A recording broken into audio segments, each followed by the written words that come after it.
report on another disaster, because natural disasters such as the Morocco earthquake can leave long-term mental as well as physical scars on victims in some of the worst-hit villages. A team of Chinese crisis counselors has been reaching out to those who are struggling to comprehend what has happened.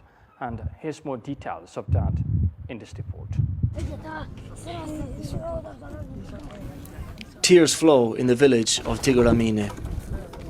Hafida is a mother weeping for her son.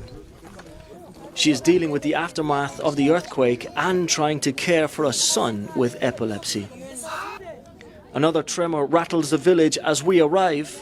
Everyone stays outside, fearing the worst. People in this goat-herding village try to make sense of what's happened.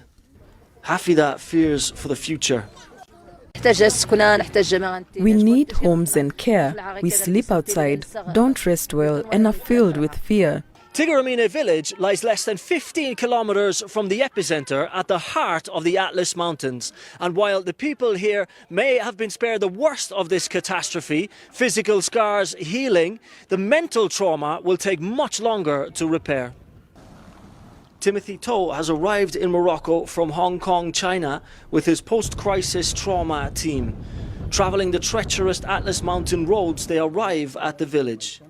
To and his team comfort the villagers who talk, cry and tell their stories of the recent catastrophe. A healing process that's only just begun. Because today is the 5th day after the earthquake, most of the people are in the first stage of the grieving period. Okay, they cannot believe it is real. We definitely can help them to get rid of the negative emotion and negative thought.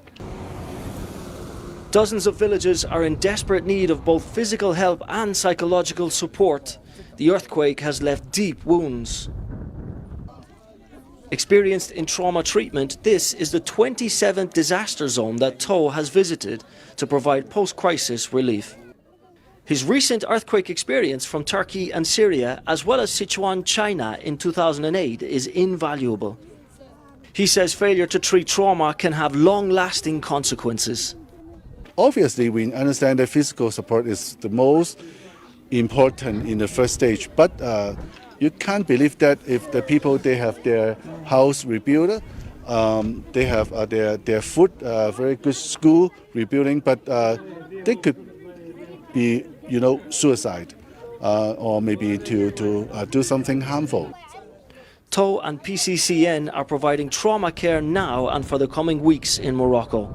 But their long-term plan is to train local trauma psychologists to continue the work they've started. For now, in Tiguramine, the tears continue to flow as the community comes to terms with what has happened. Ken Brown, CGTN, Tiguramine, Morocco.